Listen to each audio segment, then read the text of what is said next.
Tanggapan Roy Suryo dalam restoratif justice di kasusnya ini di mana Undang-Undang Hukum Acara Pidana atau KUHAP yang baru saja disahkan DPR RI pada Selasa 18 November 2025 lalu serasa memberikan angin segar bagi pakar telematika Roy Suryo dalam kasus ijazah Jokowi. Dengan adanya pengesahan tersebut dikabarkan Roy Suryo yang kini menjadi tersangka kasus tudingan ijazah palsu ex-Presiden Republik Indonesia ke-7 Joko Widodo atau Jokowi disebut memiliki peluang kasusnya ini dapat terselesaikan dengan restoratif justice lewat kitab KUHP. Dan mengetahui hal ini, Roy Suryo lantas memberikan tanggapannya dengan mengatakan bahwa dalam syarat-syarat di dalam KUHP tersebut yang baru saja disahkan memang jelas dan juga tegas. Namun mengenai penyelesaian kasus dengan restoratif justice ini, dalam kasusnya Roy Suryo mengatakan hal ini tergantung kepada kedua belah pihak.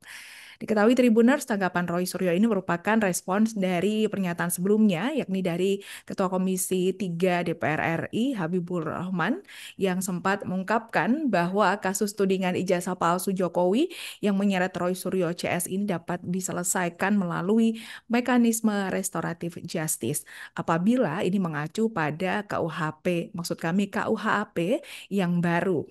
Dan dalam hal ini Tribuners dikabarkan juga Habibur Rahman ini sempat menyebut dengan menggunakan KUHP yang baru, Roy Suryo CS ini bisa terhindar dari pidana penjara karena akan sulit ditahan begitu ya, dan sebab aturan penahanan yang ada dalam RUU KUHP ini sangat objektif. Namun Tribuners dikabarkan ini Roy Suryo, maksud kami Habibur Rahman ini ya mengingatkan dalam penyelesaian kasus ijazah Jokowi ini jika dalam prosesnya masih menggunakan aturan pada KUHP lama, maka ada kemungkinan besar ini Roy Suryo CS bisa ditahan dan diperlakukan sewenang-wenang begitu. Alhamdulillah, terima kasih telah hadir membersamai kami. Jadi kami hadir, saya Dr. Ismon Sianipar dan juga Dr. Tifa yang sudah ada di dalam bersama para kuasa hukum kami dan para mak-mak dan juga ada juga dari Muhammadiyah yang juga membersamai ya, yang baru mendampingi kami dan semua yang ikut ya hari ini mengucapkan terima kasih dulu atas kebersamaannya. Dan kami ini kenapa saya harus mengucapkan terima kasih? Karena kami hadir bukan mewakili pribadi. Saya bukan mewakili saya sendiri, Dr. Ismon tidak mewakili Dr. Ismon sendiri, Dr. Tifa juga tidak. Kami mewakili seluruh rakyat Indonesia yang menginginkan perubahan atas negeri ini. Ya, negeri ini sudah lama lebih dari satu dekade mengalami suatu rezim yang sangat jahat, sangat bengis, dan utamanya adalah apa? Yang telah menggunakan segala cara, menggunakan segala daya, termasuk ada penggunaan ijazah palsu yang kemudian tidak berani terbongkar sampai dengan sekarang. Dan kami ini juga untuk menegakkan kebenaran. Jangan sampai Pak Prabowo Subianto sebagai presiden yang ada sekarang mengulangi kesalahan yang dilakukan pada rezim yang lalu yang telah mempidanakan ya dua anak bangsa, yaitu Bambang Trimulyono dan juga Gus Nur. Ya, masa rela Pak Prabowo malah menambah dengan angka saktinya. Pak Prabowo kan suka angka 8, ya. Masa di rezim Pak Prabowo tambah 8 lagi yang akan dipidanakan. Itu kan sungguh luar biasa, ya. Dan saya tahu ini mungkin bukan kesalahannya Pak Prabowo, tapi ini adalah kesalahan dari orang-orang yang ada sekitar Pak Prabowo untuk membusukkan presiden. Jadi sekali lagi kami hadir atas nama rakyat Indonesia untuk melakukan ini, dan kami menyatakan bahwa ini kami tahu bahwa kami akan dikriminalisasi. Dan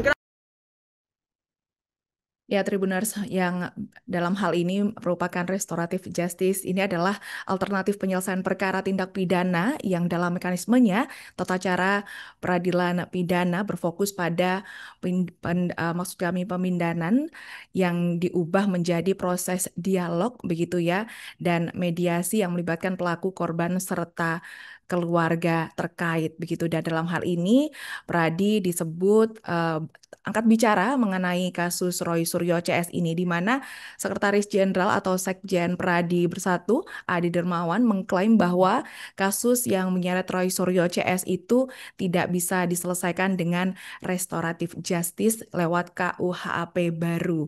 Dirinya beranggapan lantaran dalam hal ini KUHP yang baru akan diberlakukan pada 2 Januari 2026 mendatang. Selain itu, dirinya juga beranggapan bahwa restoratif justice ini tidak selalu harus menggunakan KUHP seperti yang tertuang dalam Peraturan Kepolisian Negara Indonesia nomor 8 tahun 2021 yang menyebutkan penanganan tindak pidana berdasarkan keadilan restoratif itu bisa dilakukan. Meski demikian, Tribuners AD menyetujui dengan pernyataan Roy Suryo terkait penyelesaian dengan restoratif justice, ya. Ini juga harus ada kesepakatan dari kedua belah pihak, di mana dalam hal ini adalah Roy Suryo CS dan juga pihak Jokowi. Namun ketika nantinya kasus ini sudah diselesaikan dengan restoratif justice ini, si Ade ini ya, pihak Ade ini meminta kepada Roy Suryo agar tidak mempermasalahkan lagi mengenai ijazah Jokowi tersebut. Dan diketahui Tribuners, dalam kasus tudingan ijazah palsu Jokowi, ini selain Roy Suryo, ada juga Rismon dan juga Dr. Tifa ini tercatat sebagai tersangka, dan ada juga tersangka lainnya yakni Egy Sujana, ada lagi juga Kurnia Tri Royani, M. Rizal Fadila, Rustam Effendi, serta satu lagi ini ada Damai Hari Lubis. Dan beberapa dari mereka tersebut dijerat dengan pasal 310 atau pasal 311 dan atau pasal 160 KUHP tentang penghasutan untuk melakukan kekerasan terhadap penguasa umum dengan ancaman pidana 6 tahun penjara serta sejumlah pasal dalam UU ITE dengan ancaman pidana 6 tahun penjara. Sementara Roy Suryo CS begini, yakni Roy Suryo, Rismon, serta Dr. Tifa ini dikenakan kombinasi pasal KUHP dan juga UU ITE termasuk pasal 27A junto pasal 45 ayat 4 dan pasal 28 ayat 2 junto pasal 45A ayat 2 dengan ancaman pidana penjara 8 hingga 12 tahun. Oke, ya. Jadi saya Roy Suryo selaku pemerhati telematika yang memiliki hak hukum dan juga memiliki hak untuk melakukan penelitian atas keterbukaan informasi publik juga. Jadi Undang-Undang Nomor 14 tahun 2008, penjabaran dari Undang-Undang Dasar 45 pasal 28F dan juga hak yang diatur oleh Declaration of Human Rights, ya. Jadi saya bebas untuk, atau kita sebagai warga negara bebas untuk melakukan apapun keterbukaan informasi dan penelitian, apalagi untuk dokumen publik. Yang saya teliti adalah dokumen publik, ya. Jadi ini akan menjadi presiden yang sangat buruk, ya. Kalau ada seseorang yang meneliti dokumen publik kemudian ditersangkakan dan kemudian dikriminalisasi.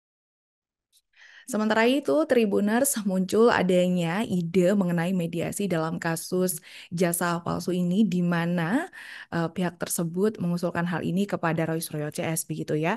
Dan dalam hal ini Tribuners, Ketua Komisi Percepatan Reformasi Polri, Jimmy Asidiki, mengungkapkan hasil audiensi yang dilakukan Komisi Percepatan Reformasi Polri yang digelar di Gedung Sekolah Tinggi Ilmu Kepolisian atau STIK Jakarta Selatan pada Rabu 19 November 2025. Dalam hal ini, Jimli menyebut pihaknya telah mendengarkan aspirasi dari beberapa pihak, termasuk aspirasi mengenai penyelesaian kasus ijazah palsu Presiden ke-7 Republik Indonesia Joko Widodo atau Jokowi dengan langkah mediasi. Dan kemunculan ide ini disambut baik oleh Jimli, namun dalam kasus ini dikatakan harus mendapatkan kejelasan terkait persetujuan dari kedua belah pihak. Apakah keduanya ini bersedia untuk melakukan mediasi atau tidak? Dan lebih lanjut, Jimli juga menjelaskan begitu ya, jika dilakukan adanya mediasi ini dan bisa menghasilkan suatu titik temu dari kedua belah pihak, maka perkara pidana dalam kasus ijazah palsu ini bisa tidak dilanjutkan. Akan tetapi Tribuners, jika tetap tidak ada titik temunya, Jimli ini mengingatkan bahwa setelah langkah mediasi sudah tidak ada lagi forum yang bisa digunakan untuk membuktikan keaslian ijazah Jokowi tersebut. Dan dalam hal ini Tribuners dirinya menilai hal ini lantaran langkah hukum di Pengadilan Tata Usaha Negara dan juga langkah hukum perdata sudah dilakukan, tinggal yang tersisa adalah langkah pidana.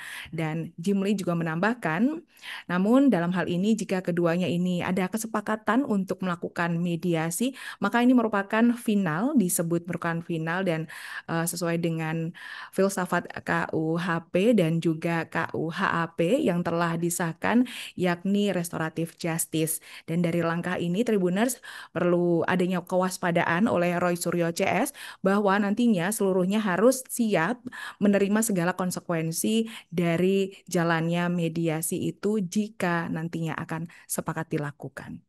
Download Tribun X sekarang, menghadirkan lokal menjadi Indonesia.